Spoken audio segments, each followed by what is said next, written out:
What Do You Do is a jobs and careers podcast dedicated to demystifying careers we don't know much about and exploring unique approaches on ones we think we do.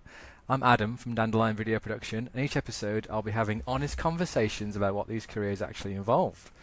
If you're looking to hire a specific service provider, figure out your next career move, or just want to have a nosy about other people's jobs, this podcast is for you.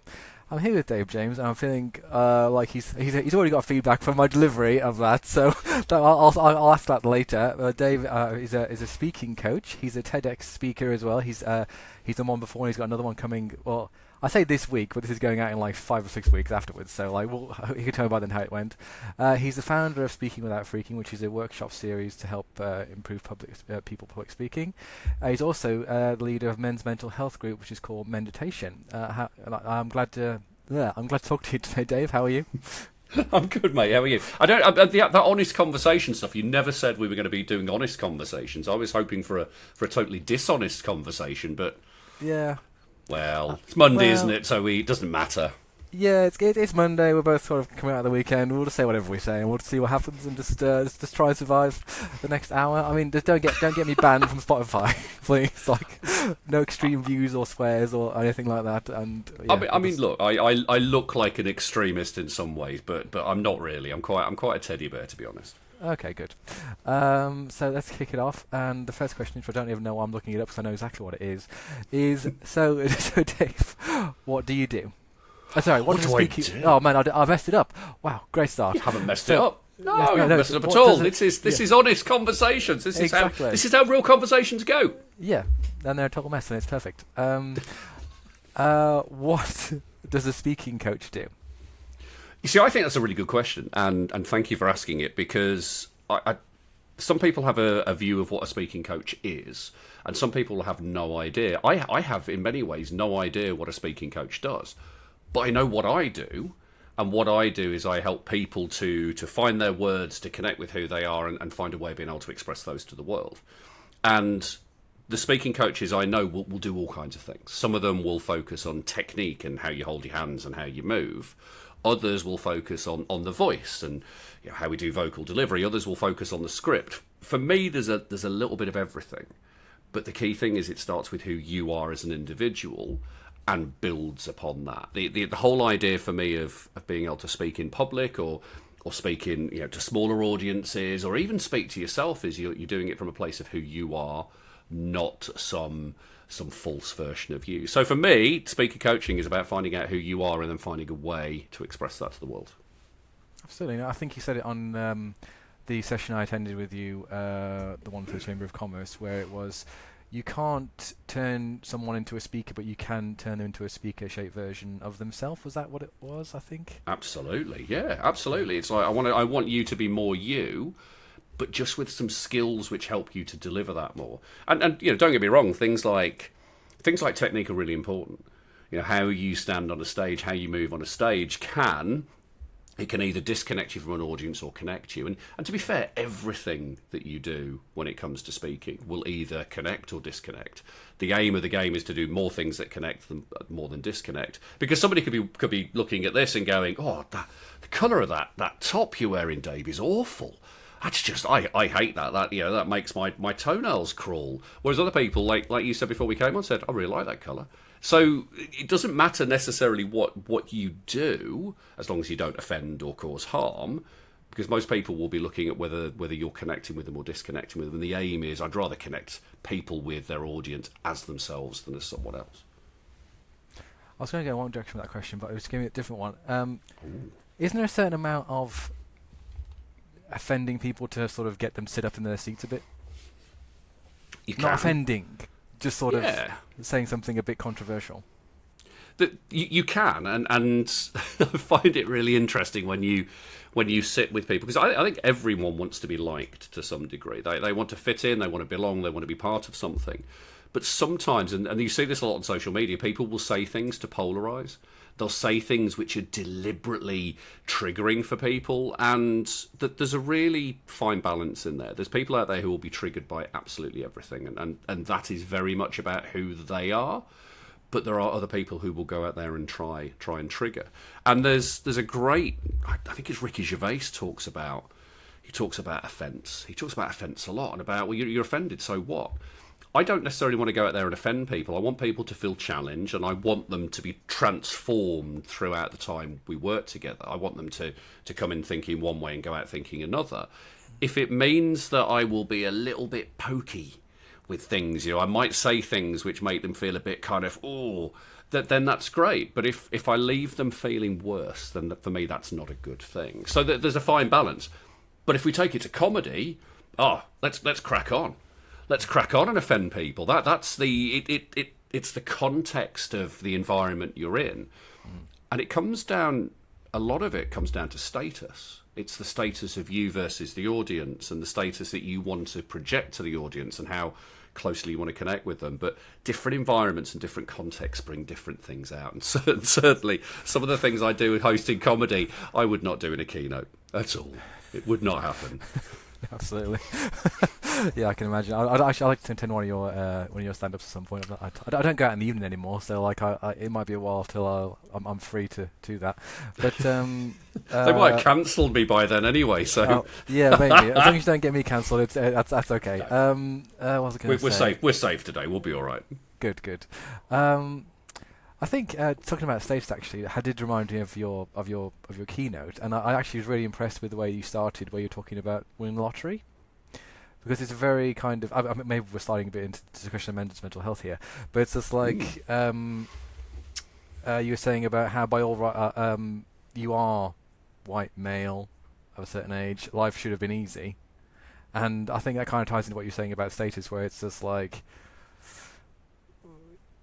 you do have that kind of, you don't have those prejudices against you when you're in front of the audience, do you? It's kind of what you can say has got a bit more width to it, I suppose. Yeah, and being a white guy of over 50 now, living in a Western world, mostly able-bodied, not living in poverty, is a real privilege. There's things I don't have to carry, and there's hoops I don't have to jump through, and there are things, people don't look at me and think certain things. Well, they may do, but they won't look at me and think things that maybe they would for somebody of colour or a woman or someone with a disability. So there is an absolute privilege in that. And one of the things I was talking about in the TEDx was I didn't want people to think that, here I am as this privileged individual, but that doesn't mean an absence of suffering. That doesn't mean that I don't struggle, and it doesn't mean that I don't struggle with my mental health, and I get depressed and go on a downward spiral of imposter syndrome and I'm no good as a speaker and my life's awful and all of that stuff. Because there is a privilege doesn't mean an absence of suffering. One of the things I think we definitely need to do with it is we need to have more conversations about it, because we need to understand the suffering that people have, the individual suffering that individuals have and groups have and different people have. Because when we understand that point of view, it makes it much, much easier to be compassionate and much easier to help each other out. But it was a deliberately provocative beginning. That was the idea. It was, I've won the lottery, and it was deliberately designed to poke in that place of gender and colour, just to show people that there's something there to discuss. And also, I know that would make people feel uneasy. And that's what I wanted. I wanted them to feel uneasy, because I know, and I think I say on there as well. It's almost 10 months since I did it. I say on there something along the lines of, getting up there as a white guy and talking about it feels edgy, because I don't want to dismiss all of the stuff which has happened for women, for other genders, for other races, to help them move along. I don't want to dismiss that, and I don't want to diminish that, but at the same time, we've got a group of people over here who still struggle and still need to be heard. And it was interesting to explore that, and explore that from a place of privilege as well. Very interesting to play with. No, absolutely, I completely agree. I honestly, my point of view was I actually found it quite nuanced. I mean, you wrapped it in the lottery thing, but I didn't actually find a lottery frame, but I didn't actually find it that provocative personally, because you're saying about different points of view as well. I actually found it really nuanced. So I was just like, I suppose there was the moment where I was just like, okay, where's he going with this? But when it starts, when you wrap it up and you review, it's like, no, that was a very nuanced thing of saying, look, I understand that I do have these advantages, but at the same point, there are problems within those advantages that not everyone with those privileges and advantages has, but there are enough. And I actually found that really nuanced. And so, yeah, well done. Like, congratulations, as Thank much you. as that means for me. But it is interesting though, isn't it? How everyone will have a different view of that, and in the comments on YouTube, there are people who didn't like that beginning, and you sit with it, and it always gets me because it's like I want to be liked. I think I'm a nice person. I'm not here to upset or offend anyone. And then when somebody takes it in a way, and you're like, oh, I don't know what to say to it, it becomes quite uncomfortable. But I've had to do the work over the last few years to understand my privilege, and even I've still got a long way to go. And particularly with the people that I work with, a lot of people I work with are women. And we know traditionally that women haven't been able to share their voice, haven't been able to be heard. They've had the patriarchy, which knocks up against them, and capitalism, and all of these things going on in the background. So I have to be aware that for me, it can be quite easy to walk into a room and stand on a stage. I don't have to jump through hoops in order to get there the same way other people do. But being able to acknowledge that it's harder for other people really helps me with my work. It helps me to connect with people on that level, and helps me to help them more. And that I find really cool. Uncomfortable at times, but very cool. Yeah, I can imagine, because like it would be so easy just to use your privilege as an advantage, but you do but for your clients, and it's just like you've lived for your experiences, which some of you did outlay in the TED Talk, and you've also lived through like the rest of your life, your different careers that you've worked for, and it all helps to have the empathy that you need to understand why people don't have the confidence to do things a certain way, or and kind of understand their stories to be able to help them say it in a better way.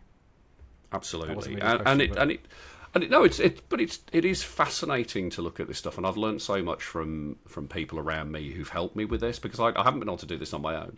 And having children, and having a daughter now who's 21, you suddenly start to see the world through their eyes, and you think, oh, that's interesting. I hadn't thought of it that way.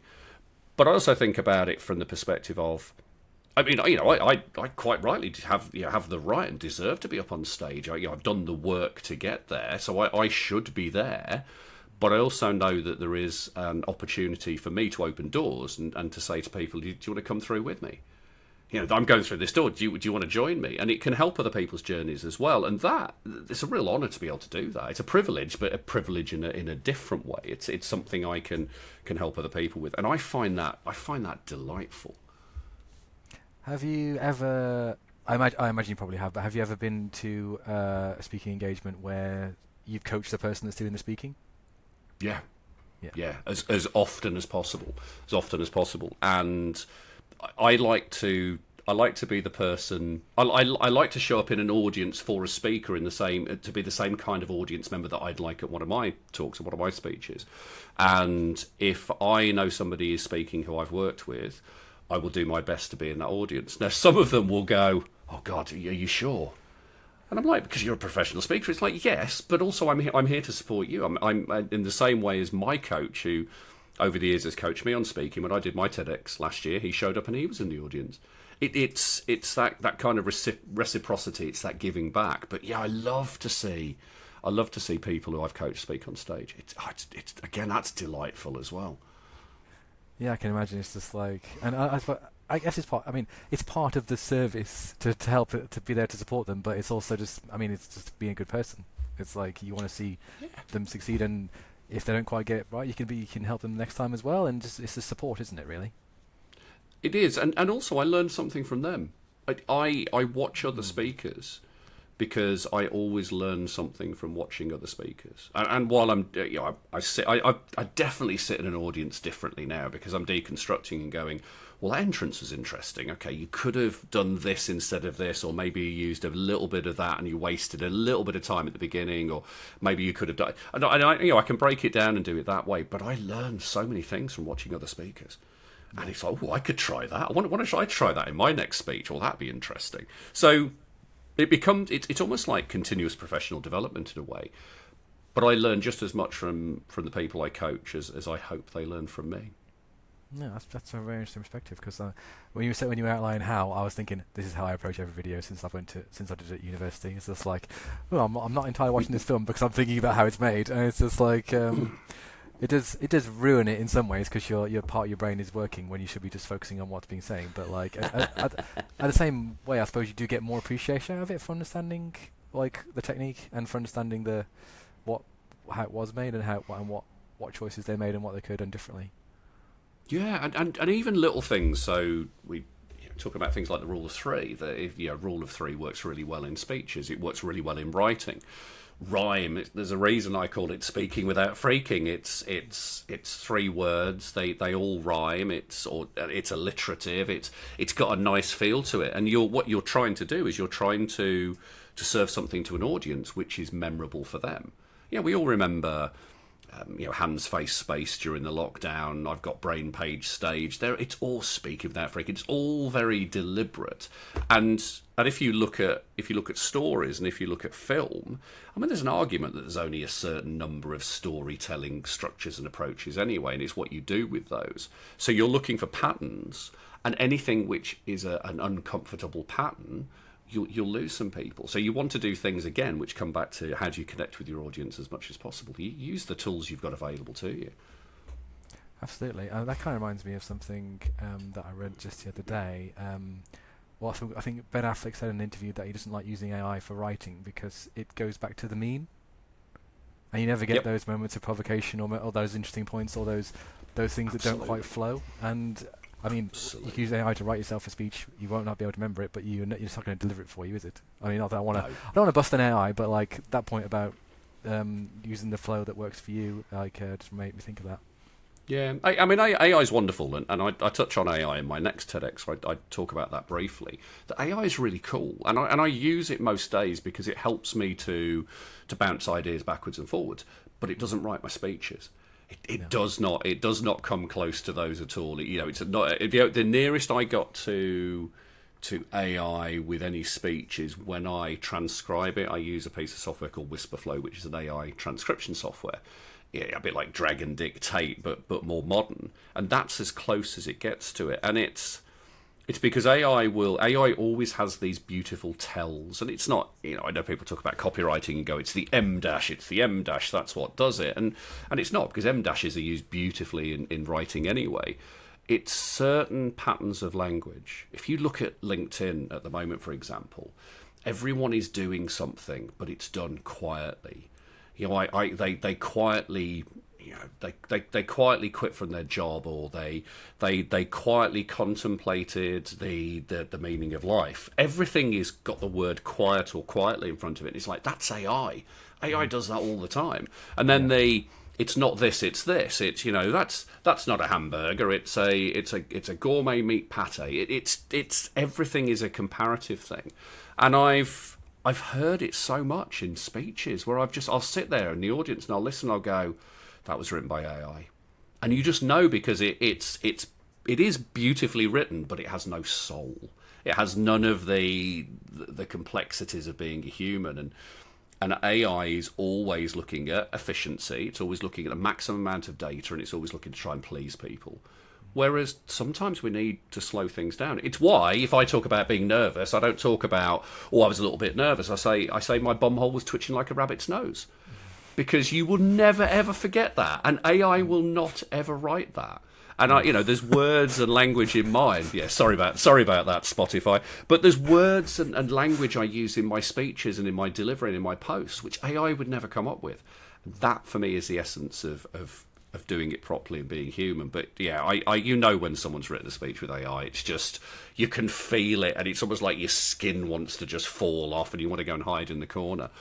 But people do it unapologetically, and I'm like, no, spend time with your material, spend time writing, and be with the words, and then when you're with the delivery, it comes from a very different place. But AI's got a place, but just for me, not in speech writing. Yeah, I don't want to get too much into AI, but I did have a conversation with the photographer in an earlier episode about how by using AI, in that instance was for photos, you're actually losing a chance to demonstrate a human side of yourself. You're basically, because humans are flawed. Like, we don't have perfect faces, we don't have perfect speeches. We I'm not putting any fingers or anything. I don't look like no. But it's like it's not even mistakes. It's just being flawed. It's just being human and imperfect. And it's just by sanding that away, I mean, even if you went up on stage and like, made a cock of your speech, you've been remembered, right? It's like, not that you're necessarily going to, but like anyone ever you're working with could make a huge mistake, and if they cover for it gracefully, I've noticed that a few times where people have been witnessing a presentation or a keynote from, and they're just cocked up and gone, oh well, and then they make a joke about it. That's more memorable sometimes. Not more memorable than the speech, sorry. It's more endearing.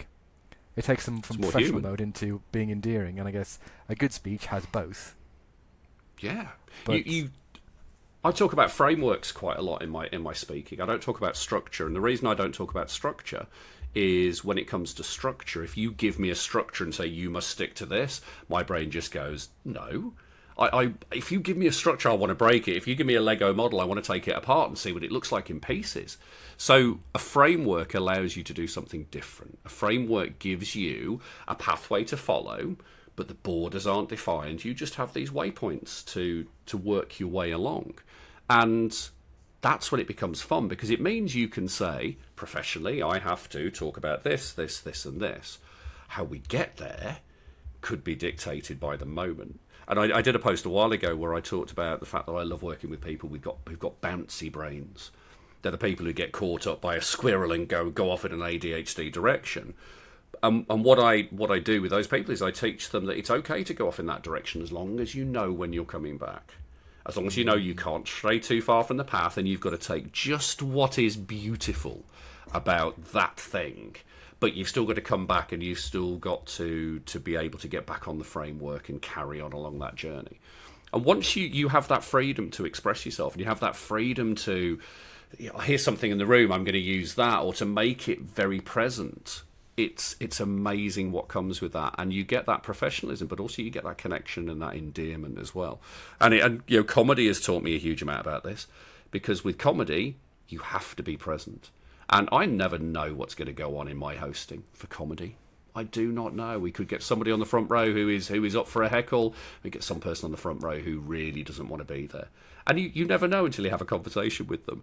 But it's that ability to be flexible and be present. Mm-hmm. As a speaker, how much does the audience interaction with their faces influence how you deliver? You've just reminded me of a woman who yawned halfway through one of my keynotes back in May of last year, and that shows you. See, I remember that, and I can tell you exactly where I was. I was in Glasgow when I was doing How to Be a Happy Human, and I had got to there's a kind of a bit in the middle where I've done the dark bit. There's a dark part of the story, and I've done that, and I've just kind of leant forward and said, the dark bit's done now. We're going to go to something a bit more positive.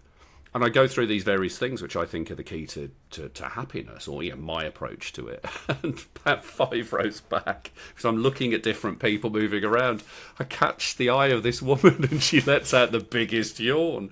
And I remember going, and my brain, I'm still speaking, and my brain's going, that was a big yawn. Yeah. Does she think you're boring? Have you said something which is not very interesting?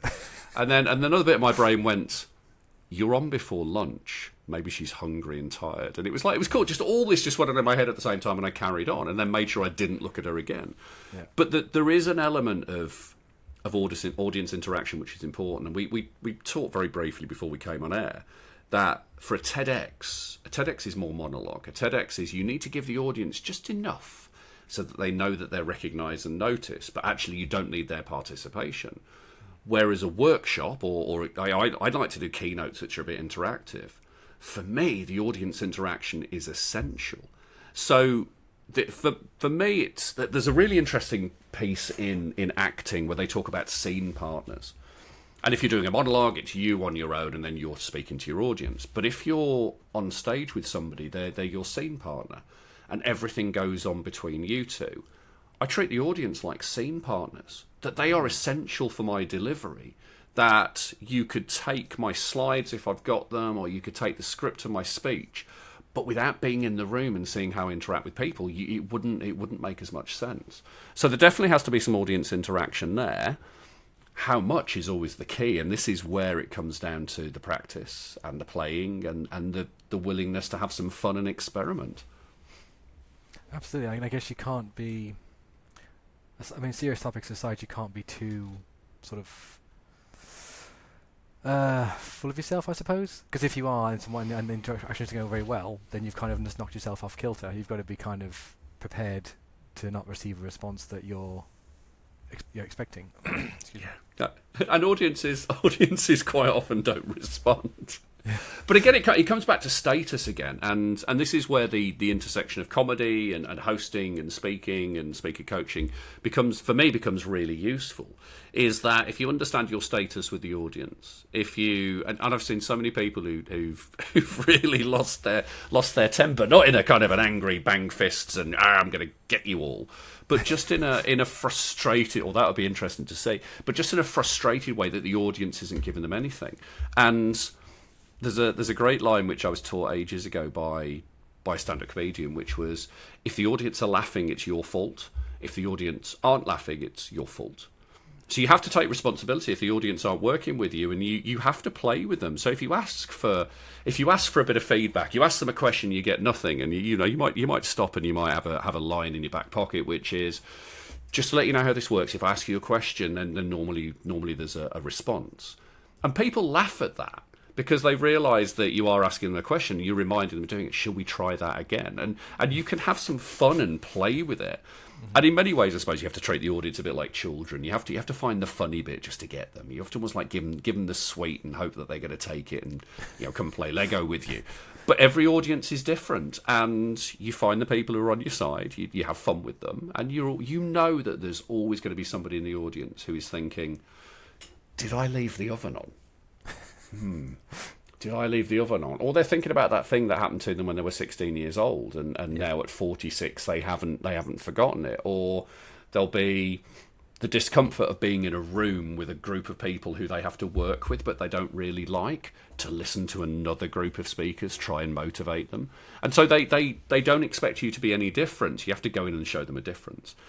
It's practice, and it's a willingness to fail as well. Number of times I've failed on stage. Oh my God, so many times that I've tried something and it's like, well, that went flat. Okay, what now? Let's move on to something else.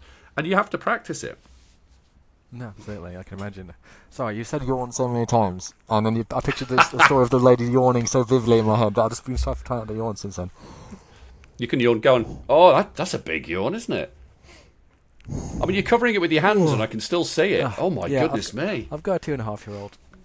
You have, and I woke up at 5 o'clock this morning after having vivid dreams during the night, and then got up and started doing emails. So, yeah. Mine are much older than 2.5, but yawn away, it's fine. Thank you. Yeah, it's only because you put it in my head. I was fine at that moment, and now it's going to do too. So, if I was to say, write Dave a cheque for £1 million enough times, you'd do the same. Well, I'll have to have £1 million first. I mean, I can write you a cheque for £1 million right now, but you can't. If you try and cash it, and then we'll see how it goes. I love it. Oh, I was going to say. I'm actually quite interested. Have you got a particular example of something that where you failed and it didn't quite work, or have you? Did not? I guess you kind of remember the lesson that you learned rather than necessarily the instance, don't you? Sometimes for me it's with language, and I do some work with a friend of mine who's not a speaker coach. He teaches people how to pitch, and we've run workshops together. And we have a very different style, but we complement each other quite nicely. And I can be a bit sweary at times. Not in a, I don't think in a bad way. Comedy. I'll drop words beginning with F. Occasionally, I'll drop a word beginning with C, like COVID or something like that. And But again, it's knowing the context and knowing the environment. On stage, you probably won't get the F word off me. And certainly won't get the C word off me. You might get an S word or a C word, as in crap, not as in the other one.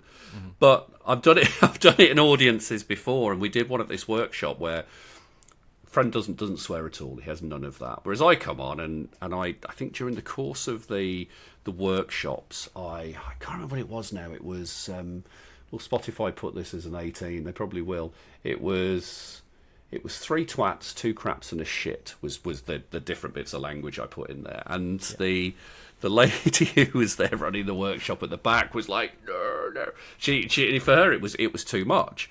Now I'm okay to deal with that. I'm okay to know that I've probably crossed the line for her, but for my audience generally, it's not a problem. But there are times where you'll say things and you'll expect a particular response and you'll get nothing, and you're like, oh, this is actually a pivotal part of this keynote, and you haven't responded how I thought you were going to respond. What do I do? And you find it a lot when you try different things, but probably the biggest ones where I failed is comedy. Is where I'll say something which I think's funny and nothing. And I'm like, oh. And you have to handle that in a particular way, because from a comedian perspective, what you don't want to do is you don't want to bring attention to the fact that you've told this joke before. You don't want to bring attention to the fact that this is a performance or a delivery. You want people to think, oh, this is the first time that person's told a joke in front of me. Or one of the things which sometimes you see with comedians is they'll go, oh, well, that joke was funny in... And what you're saying to your audience is you're all a bit dim and you should have found that funny. And it's coming back to that point about you are responsible if you make them laugh and you're responsible if you don't. But there's lots of subtle things which can go wrong in speeches. And the key with time and practice is to know that one thing which goes wrong when you die and you mess it up in a speech generally doesn't ruin the whole speech. Unless you let it. And... yeah, I will come off stage and I'll be like, oh, I'll be giving myself some grief. I didn't say this, or I said that wrong. Or, to be honest, most of the time people don't notice. They're not paying enough attention to you to notice those things. So, yeah, there's lots of evidence of me failing, and I hope most of them I've just popped into the back of my mind and gone, oh, I'm not going to worry about that now. It's interesting, kind of reflecting on it. Because I suppose as well, kind of if it's it also you can use that experience to help people that you're coaching as well, because you can go, well, not in the specifics, but more just teach how to be graceful in failure if they're on stage and they make a mistake or they say something doesn't land. And actually, failure is where you connect with people. So I did a week of a clowning workshop back at the end. I think it was 2024. And I still don't know what happened in that clowning workshop. It was certifiably bonkers. It was amazing. It's like improv, where you create something in a moment on steroids. And we were encouraged to fail. We were encouraged to basically be in that place where we're trying to make the audience laugh. Nothing at all. And it's only in that moment where they see you failing that they truly connect with you. And it's the same with professional speaking. Is when if you come on and you perform something which is flawless and perfect, word perfect, and everything works brilliantly, yeah, you might have got something of value, but you've not got no connection at all with the person. But if that person can be authentic, and authentic is the word which makes everyone want to throw up in their cornflakes. It's massively overused, and no one really knows what it is anyway. But if you've got that kind of intentional authenticity, and you know who you are and you know who the audience are, and something doesn't go as well as you expect, they see you in that moment, and you have to be able to hold that. You have to be able to hold on to that moment of failure, and it's deeply uncomfortable to be in that moment of failure. But it's also, now from experience, knowing that when you see people in that place of failure, that's where the connection is. That's where you take the lid off and go, there's the person. Right, now I know I can trust them. And it becomes a very different thing. I think we should all fail a lot more, and we should all imbrace imperfection, because imperfection is so cool. But not manufactured imperfection. Actually real, true, people messing things up, and you know, not being a massive problem, and people being able to stay in that space and connect with them. That's what we need. We need more of that. But it's hard you can't manufacture it. It's very real.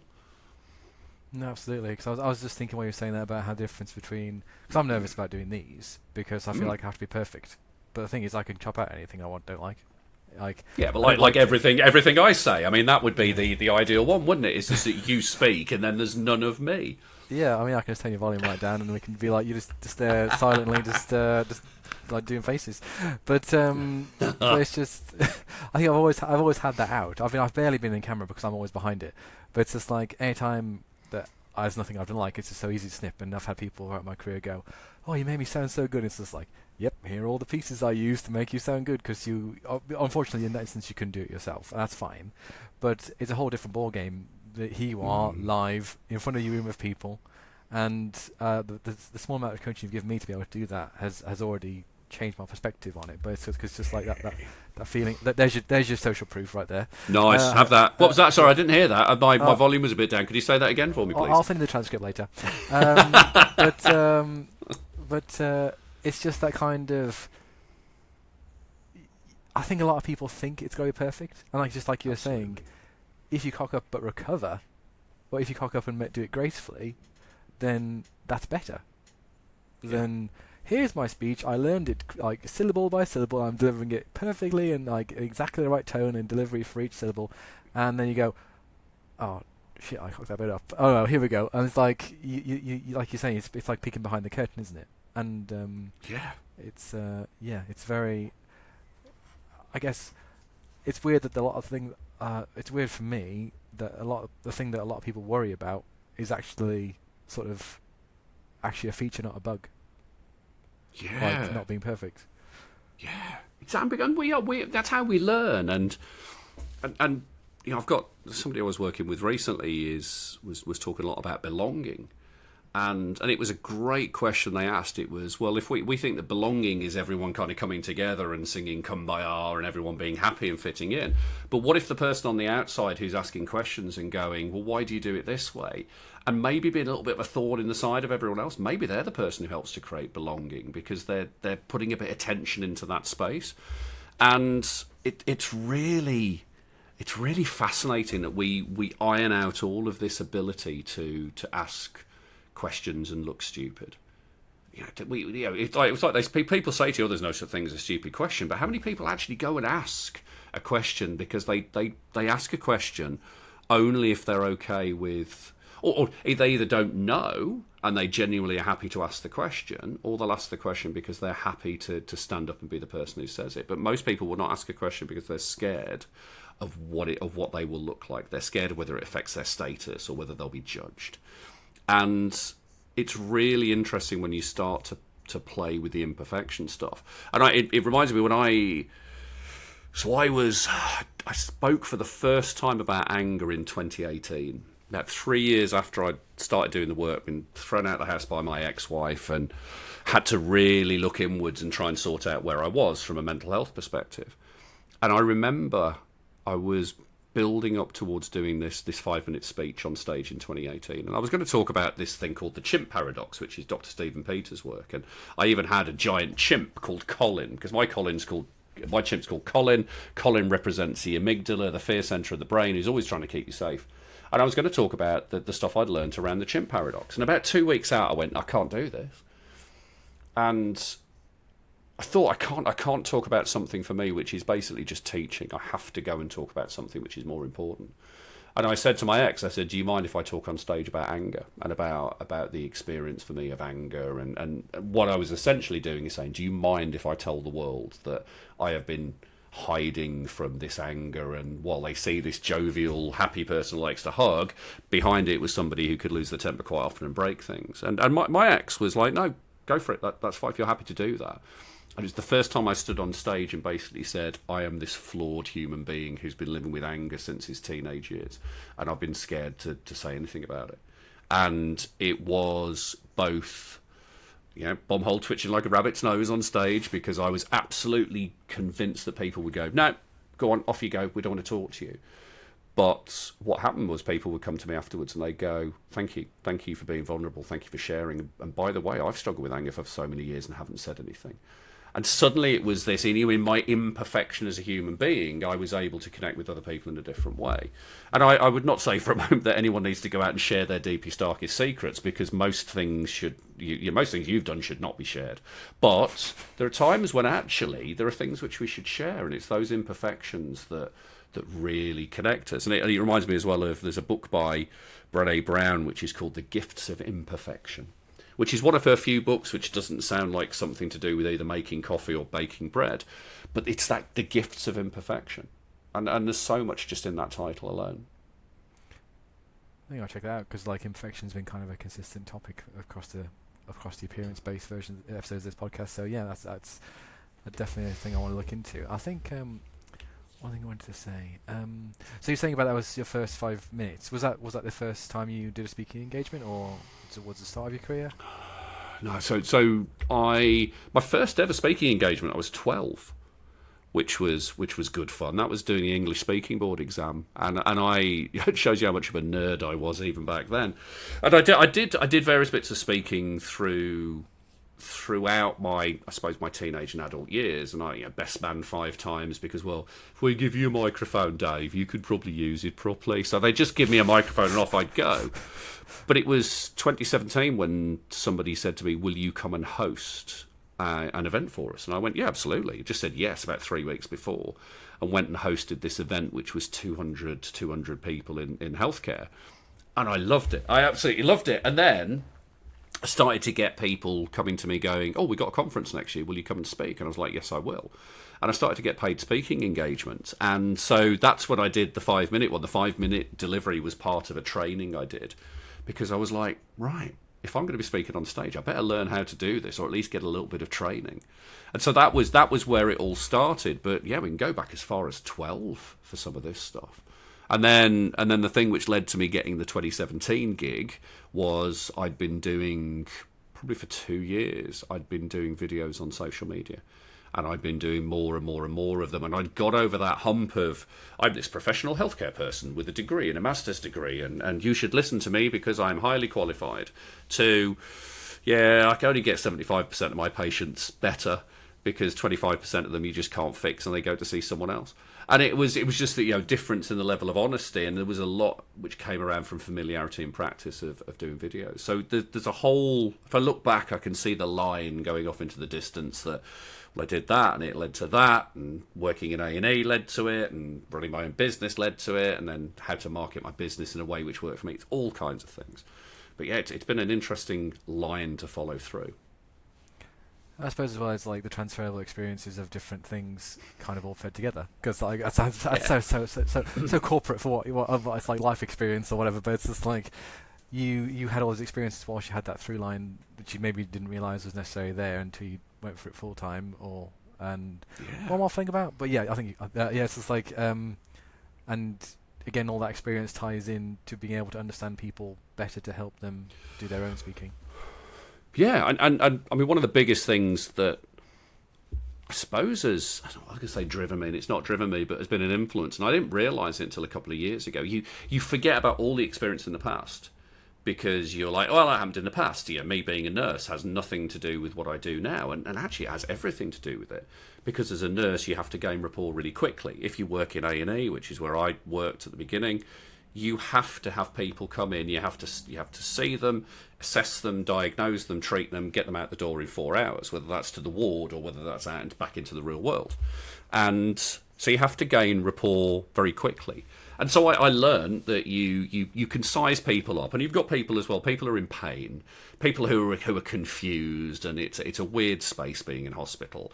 And then some guy turns up who's 6 foot plus with tattoos, and then I was clean shaven, so I looked respectable.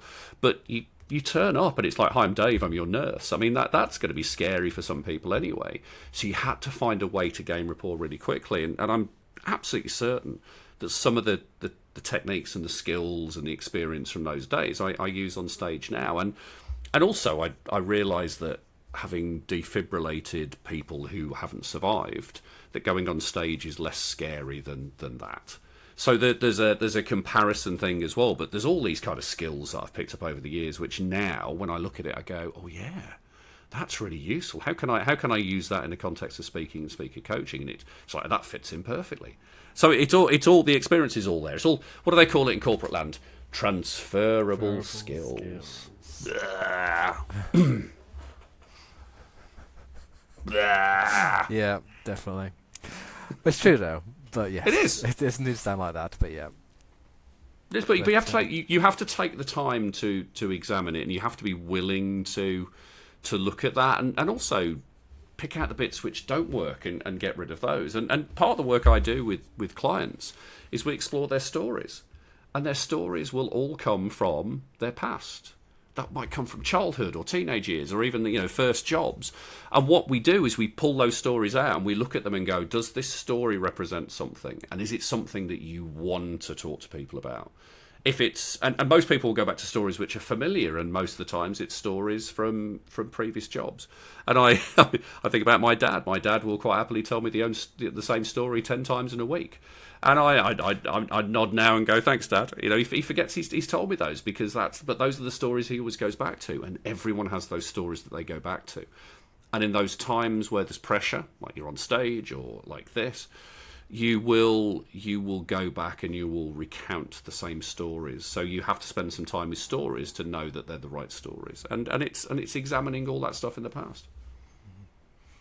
Yeah, I guess for me, when I try and think about what I want to share, whether I'm in either a networking context conversation or the couple of on in front of people speeches I've got to do or have done, it very much feel until I get the topic right in my head, it's the right shape to fit that space, I can't do it. And it's like, so I am doing a talk in front of the charity forum in March. Woo! Yes! I'm not going to comment on my bumhole right now. It'll be probably worse close to the time. But like, however, if you've signed up for your OnlyFans, then they can put as many comments as they like. Yeah, exactly. And it's just, I spent a week just going, yes, I'll do this. It's a good opportunity, but I don't know what I'm going to talk about. Please don't ask me. And it's just like, because it felt too big. I couldn't find the shape of the speech that fit in that puzzle gap.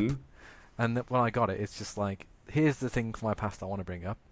Here's the way I want to do it, and now it's like I have to share this somehow. And it's like, yeah, I can edit it around, I can move it around, I can get the right flow to it. But it's like, this has to be the topic. This feels right. This is what I want to share about myself. That will show you this about me and help the audience do this. Exactly I'm that. not asking for free advice. Carry on. Go something else. But it's interesting that one of the things to talk about in the speaking world is being in service of your audience. That the audience are all thinking, the audience are all thinking, what's in it for me? We're all very selfish. We're all out for ourselves, and there's a whole idea that if we look at is it neoliberalism, where basically everyone is about being individuals, and we're all interested in what we can get out of it. So when you're delivering a speech, you're thinking, what do I want the audience to take away? What I want them to think, feel, say, and do. And what's the thread which runs through it all? Because audiences remember one thing, and that's it. They'll be like, yep, I'm going to take this one thing away. So you nail that home and go, what is it I want you to know? But you're right about the shape, and I love that. There's actually a great YouTube video by a guy called Kurt Vonnegut, who was a science fiction writer, called The Shape of Stories, where he maps out on a chalkboard, he maps out the shape of these stories that you have, like Disney and Pixar stories, even before Disney and Pixar. But he talks about the shape of stories, the Man in a Hole story and the Cinderella story. So we talk about the shapes of speeches, and that's beautiful. But what I love is the framework and thinking about the modular elements we can put into that framework. I've got to tell a story which has got to be, talking about why video is the most important thing you can have for a charity. Cool. Well, here's a story of some feedback I got from working with a charity. Or if I'm now talking to an accountant, I've got this story about when I did some video for an accountant and the difference they made. What's my story going to be around this? And certain things won't change. Certain things will be the same. Or how can I make the intro more powerful? How can I hook? And how can I re-hook to close it up later on? And it becomes this modular build. It's like Lego. You build it in, and it becomes really beautiful to play with. And then you also realise that you start off by writing speeches and rewriting speeches and going, I'm going to write a new speech because people will have heard this one before. And you don't have to, because people won't have heard it before. People will not have been paying attention. And there's a great phrase around this, which was a French guy who turned around and said, everything that has been said has already been said, but since nobody was listening, we have to say it again. And you have to repeat these things. You have to say it again and again and again. So that's why you can turn up and do a 60-second pitch at events, and you can say the same 60-second pitch to the same people, and most people won't notice it. So we put a lot of pressure on ourselves to come up with something new, and actually we just have to go back to the stuff we've always used. We just have to be very clever how we fit those shapes together, and we get better at being able to deliver it to an audience with a bigger impact. That's the skill. Yeah, that also reminds me of something that someone said about Lin-Manuel Miranda, and they were basically saying that you can tell you're an actor because you every time you tell me the same story, you say it the same way, like you told it the first time. It's just like, yeah, because and it's that kind of thing as well. You can, why do you need to reevaluate? Why do you need to fix things? It's like, tweak it if it needs tweaking, but like, you've got your framework, you've got a basis. And I was going to say as well about the framework. If you can see the shape of your speech, I guess is why you can use that framework to nudge the shape in different directions to make sure it actually hits the beats. Yeah, absolutely. And you can tweak various things. So you can tweak the words. You can tweak your presence on stage. You can make yourself bigger or smaller. You can use props to change things. So I use a chair quite a lot in some of my bigger speeches, particularly How to Be a Happy Human, because I tell stories from the one I tell about being in therapy, so I'm sat for that one, and the other one is I tell a story about having my hair cut as a 14-year-old at school, and I'm sitting having my hair cut, and then I stand and move. So you change those things, and there's a great technique called crowding and leaping, which Ursula K. Le Guin used to write about years ago. And it's this idea that you want to change the pace of something, you crowd a lot of information into this one space and you slow down time. So it's not I sat on the chair, it's I reclined on the comfortable chair, which reminded me of my mother's curtains. The smell was like, my grandmother's dress. You start to bring people into this space. But then it could be I sat on the chair, then got up and moved. That leaps across. So you use all these different techniques, language, and pausing and pacing and hand movements. Everything you do helps to change that shape. It's almost like a graphic equalizer. It's like you're following the graphic equalizer from left to right. What do I want high energy, and what do I want to be here, now, in this moment? And you play with it, and it's fun. Yeah. I don't think I've ever found anyone else that actually compares things to graphic equalizers, because that's how I see a lot of things as well. Like, this book is getting good, then it slow down a bit. Then it's getting good, and all albums in particular have this song's great, this song's okay, throughout the album. But I was going to say, I know, just to speak to that. Even with the TEDx I'm doing at the end of this week, which will be 4 or 5 weeks ago when the time this comes out, I am recording it and listening to it, and I'm going back and I'm looking at the transitions between different places, and I'm looking for the way I would describe it is it's like driving a manual car. You don't want the gear changes to be clunky. No one likes that going first to second and going rip, rip, rip, rip. It has to be really smooth or going down the gears. So I'm looking at the places where the gear changes aren't very smooth, and it might be as simple as changing a word, moving them around, or moving a sentence from before a paragraph to after a paragraph. It's subtle. It's so subtle, but you only know that when you start to examine it a little bit more. It's like the subtle edits you will do on videos. You will know that if you fade out at this point, it's not going to be as impressive as you fade out at this point. Yeah. It's that subtlety which comes with experience. And the audience notices one way or the other. Yeah. Or they don't notice it, but their body notices it. I talk quite a lot about conscious and unconscious. That audiences are very clever. They know when someone's not authentic. They know when there's people are being inauthentic. They can feel it in their body before they know it. And there'll be something like, it doesn't feel right. Something's off here. I don't know what it is. And it's their body telling them, it's screaming at them. There's all these signs.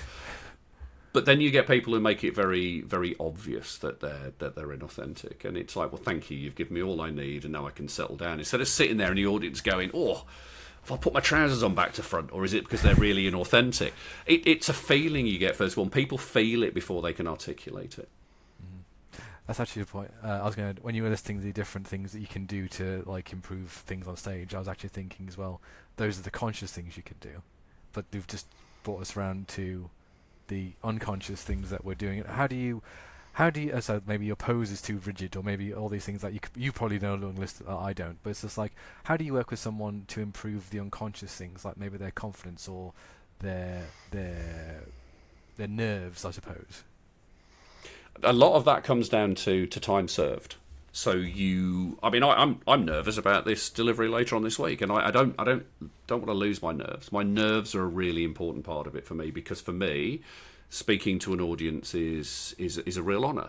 I don't want to do the best job possible, so I'm going to be nervous because of that. There's a nice reframe which is nerves are excitement. You're not nervous, you're excited, and that's great. It only goes a certain distance, but it's useful in the moment. But there's an element of time served, as in the more you do it and the more evidence you have that you've done it, it becomes much easier. But it's also that realisation that confidence doesn't come before you speak. Confidence comes from speaking.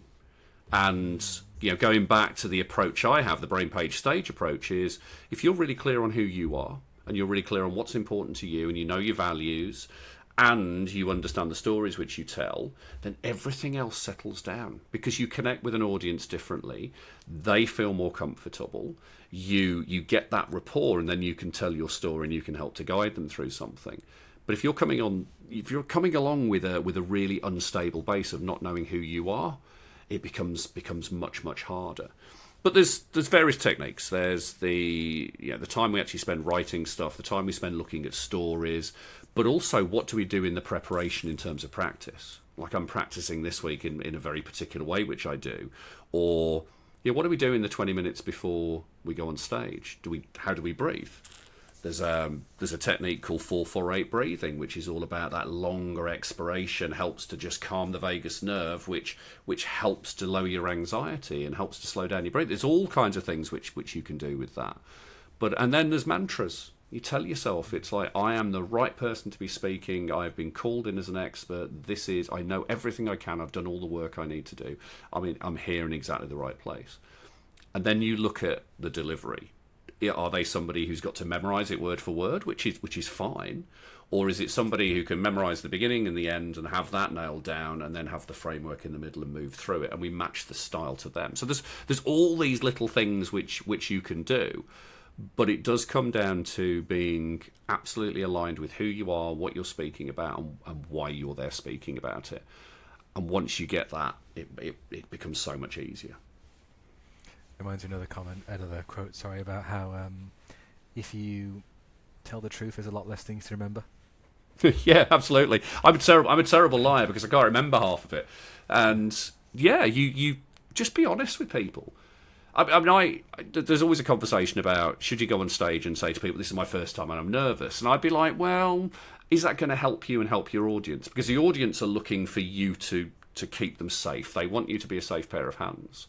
Now, it might be, you might turn around and go, I'm just shaping out this stuff, so I've not talked about it in this particular way, and this is important to me. You can find different ways to describe it, but I think going up on stage and saying, this is my first time speaking and I'm nervous, probably doesn't help anyone, but it might mean that you have to carry a little bit of confidence beforehand. You might have to just hold that one back, and then at the end, you might say to somebody afterwards, it's the first time I've done that. You don't go in there and admit it straight away, so you manage that energy as you go into it, and it's how much it comes down to intentional authenticity. Is how much do you want to share with your audience? No, absolutely. Because my first instinct is to always say that. I've done two, Yeah. so I haven't had a mate to draw from, but it's just like, but I just always feel like what you just said. I feel like I'm cutting myself off at the knees. It's just like, well, there's being honest with your audience, and so. When I talk to people about authenticity, I say that nobody is 100% authentic. The only two things which live in the place of 100% authenticity are unicorns and honest politicians, and we both know that they don't exist. And probably Santa Claus as well. Sorry, kids, if you're listening to this, Santa Claus ain't real. But you have this whole idea of being 100% authentic. And if I was 100% authentic on stage, I would be telling people to go away using words beginning with an F and two Fs at the end. And I'd want to be sat there in my dressing gown watching Netflix. I love being there. But if I was 100% authentic, I'd be sitting there chilling out at home. So we have this idea of intentional authenticity, which is what do I know about me? What do I know about my audience? Or what do I want to share to get that connection? So showing up and being 100% authentic and going, it's my first time I've spoken, I'm really nervous. The audience could be quite cool with that. But the audience could also be a bit, we don't trust you now. So you have to decide where you draw that line. And it becomes a really interesting game to play. Mm-hmm. I guess it goes all back to saying about one example of it being the swearing. I guess after the first twat, you know whether they want to hear you say any more or not. Yeah, and so I do it with comedy. I'll ask them. I say, "Where do you want your comedy tonight?" And I'll say, "What language do you want?" And I'll ask them. But I assume that most audiences that I speak to from a professional speaking perspective do not want you to be a potty mouth swearer. And you know your audience. I know some people who are speakers and they literally could have joined the Navy. Their swearing was set up for Navy ships and for laying down railways. and that's great for their audience. They expect that, but other audiences don't like it, and you have to work on your audience. I sit somewhere in the middle. I'll drop a few choice swear words, but there's nothing which your nan probably wouldn't tell you, but I use it in a very different, creative way. Mm-hmm. And while there's some really good evidence out there to show that people who swear are more intelligent, in the same way that people who swear, eat spicy food for breakfast, and walk around the house naked are also more intelligent. There is some research which backs that up. Is you have to be careful, and you have to know your audience. You have to balance that. And if you do it wrong with an audience, they're probably not going to have you back again. So it's balancing what you need from the moment. Yeah, balancing, like, I guess it's quite a lot of things to balance, because it's balancing what the audience want to hear versus what you want to give them, and balancing like how much to share and how much to keep back because you don't want to overshare, and again how much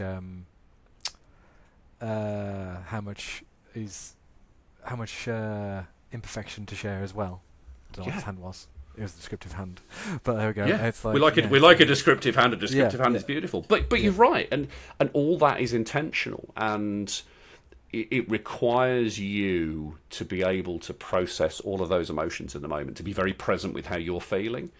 And I've certainly seen people on stage, and I know myself when I talk about certain subjects in my How to Be a Happy Human keynote, there are certain subjects that if I talk about them from the heart, I'm going to be blubbering. I have to talk about them from the head. I have to be very, very particular with them, and I have to manage that, because you are also managing the emotion of everyone in the audience. And I describe it with clients as you are taking Pandora's box to them. You are opening Pandora's box and you're showing them inside, but you've got to understand that some people won't be able to deal with that, and you've got to be able to close Pandora's box and make sure they're all safe.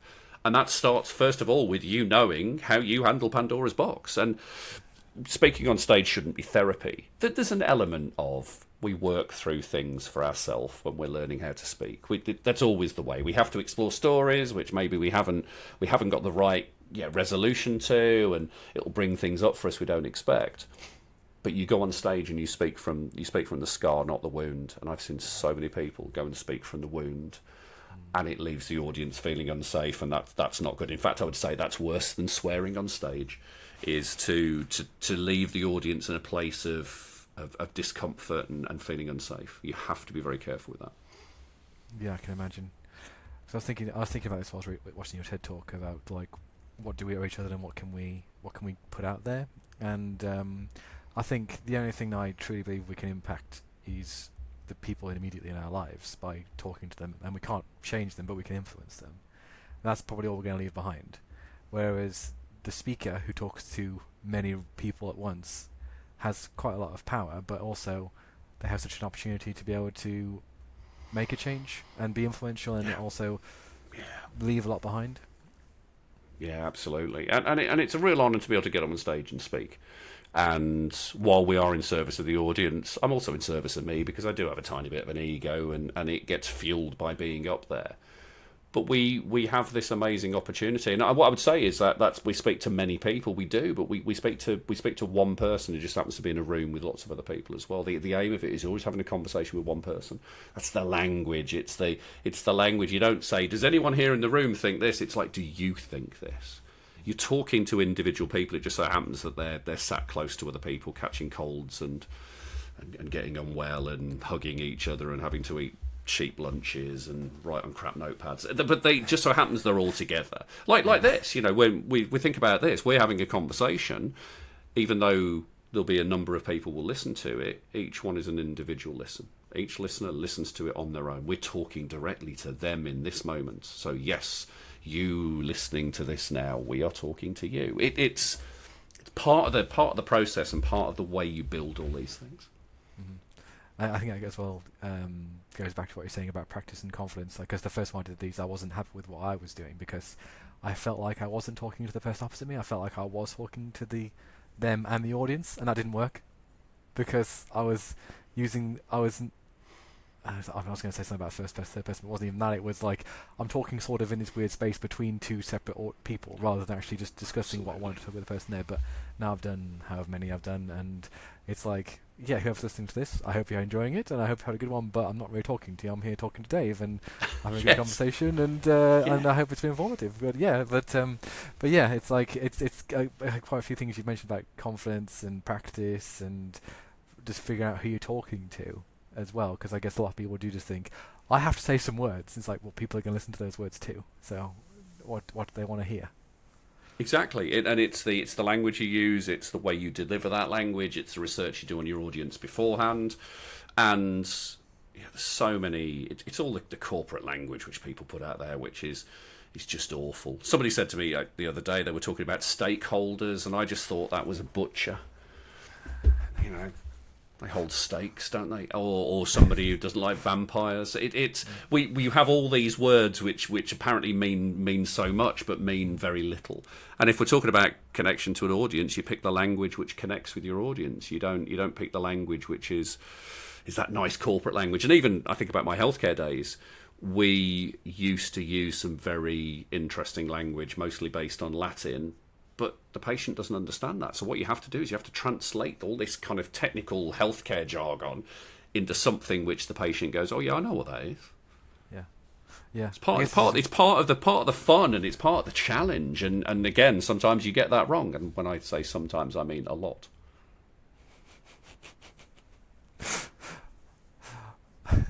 Yeah, me too. I was just thinking about how we use these words like stakeholders to sound important, but we're actually sounding less understandable. And I guess that's also probably part of peak speaking as well, of just like, if you're saying something that your audience doesn't understand, which I don't think we've touched on that at all, about understanding what you're saying. It's like, go up there and say stakeholders and change management and all these things. It's just like, what? Can you use some human words, please? Yes, exactly. Human words. Use human language. Use language which connects us, not disconnects us.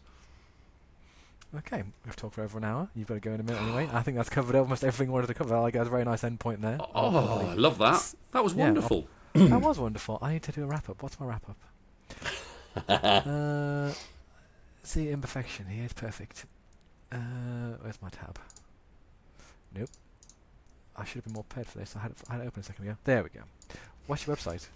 www.davethecoach.co.uk. Okay. Dave the Coach.